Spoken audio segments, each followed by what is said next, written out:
It's a new year and a new chance for you to make a fresh start with your compliance. For the next 31 days on the FCPA Compliance Report, we're going to be bringing you a daily tip, strategy, or idea that you can use to improve your program.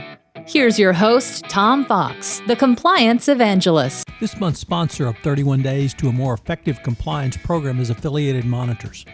Founded in 2004, Affiliated Monitors provides professional, independent integrity monitoring and ethics and compliance assessments nationally and internationally and across almost all industries. With its knowledge of effective ethics and compliance programs and cultures, Affiliated Monitors is respected for its work as the corporate monitor on matters ranging from multinational corporations to small and mid-sized companies and even individuals.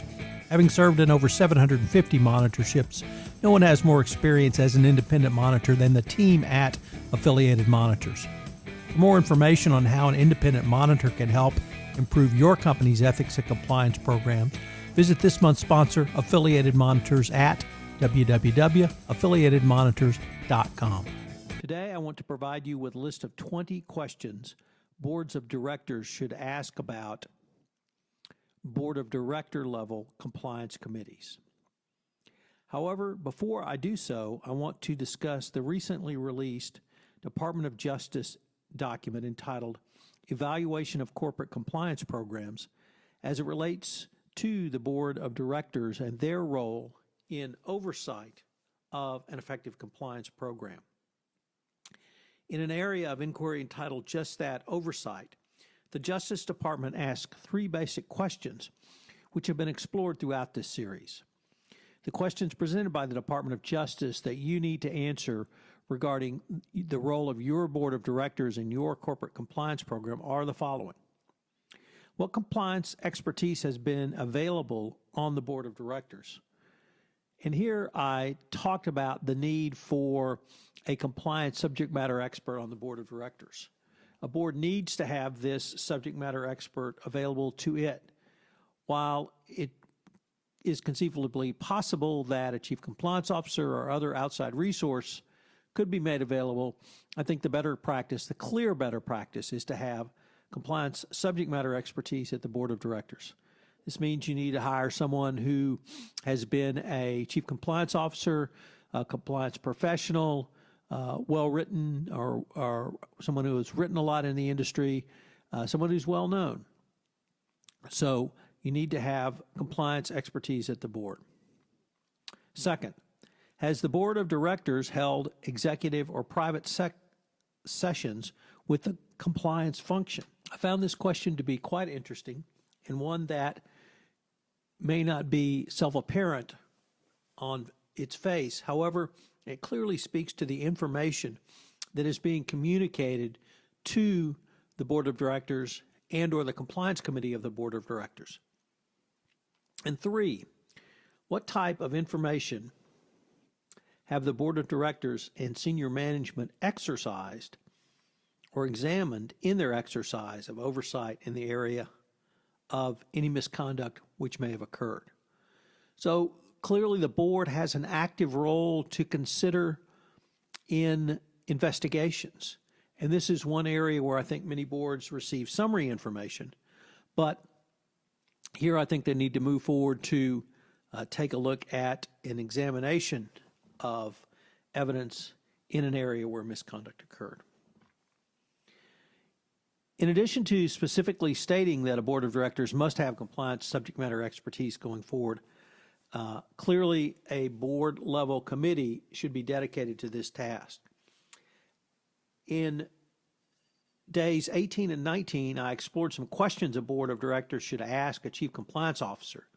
So today, on day 20, I want to focus some attention on the questions a board of directors should ask around the board level compliance committee itself. So here are 20 questions which reflect the oversight role of directors, which includes asking senior management and themselves questions. These questions are not intended to be an exact checklist, but rather a way to provide insight and stimulate discussions on the topic of compliance. The questions provide directors with a basis for critically assessing the answers they receive and dig deeper as necessary. The questions are broken down into 5 general areas. Part 1, understanding the role and value of the Compliance Committee. So question 1, what are the Compliance Committee's responsibilities and what value does it bring to the board? Question 2, how can the Compliance Committee help the board enhance its relationship with senior management regarding compliance? Number 3, what is the role of the Compliance Committee? In Part 2, building an effective compliance program, the 3 questions are, what skill set does the Compliance Committee require? Who should sit on the Compliance Committee? And finally, who should chair the Compliance Committee? Part 3, these are questions directed back up to the board. Question 7, what is the Compliance Committee's role in building an effective compliance program within the company? 8, how can the Compliance Committee assess potential members and senior leaders of the company's compliance program? 9, how long should directors serve on the Compliance Committee? And 10, how can the Compliance Committee assist directors in retiring from the board of directors? Part 4, enhancing the board's performance effectiveness. So question 11, how can the Compliance Committee assist in director development? 12, how can the Compliance Committee help the board sharpen the board's overall performance focus? 13, what is the Compliance Committee's role in board evaluation and feedback? 14, what should the Compliance Committee do if a director is not performing or not interacting effectively with the other directors? 15, should the Compliance Committee have a role in chairmanship succession? 16, how can the Compliance Committee help the board keep its mandates, policies, and practices up to date? And Part 5, merging the role of compliance committees. Question 17, how can the Compliance Committee enhance the board's relationship with institutional shareholders and other stakeholders?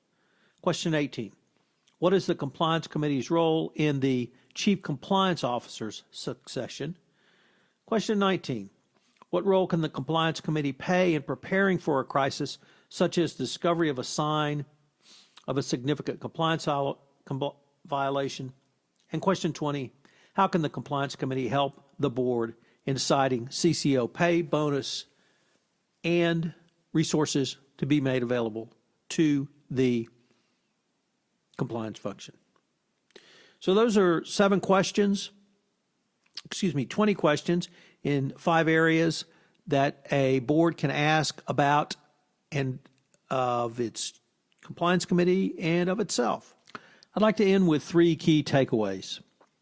Takeaway number 1, the Department of Justice evaluation of corporate compliance programs requires active board of director engagement around compliance. 2, the Department of Justice evaluation of corporate compliance programs makes clear that board communication on compliance is a two-way street. It is both inbound and outbound. It requires the board to ask questions. It requires the board and compliance committee to receive information back from the chief compliance officer. And question number 3, has the board built an effective board-level compliance committee? I hope you've enjoyed this 1 month to a better board, and I hope you've been able to incorporate some of the strategies and techniques that I've talked about throughout this series. If you'd like any more information on this series, you can contact me I'm Tom Fox. You can contact me at tfox@tfoxlaw.com. Thank you for listening to this episode of 31 Days to a More Effective Compliance Program, where in the month of August, we're going to take a look at the role of the Board of Directors in a best practices compliance program. Once again, thanks to our sponsor, Affiliated Monitors, for sponsoring this month's series. This production of 31 Days to a More Effective Compliance Program is a special production of the Compliance Podcast Network. I hope you will join me again tomorrow.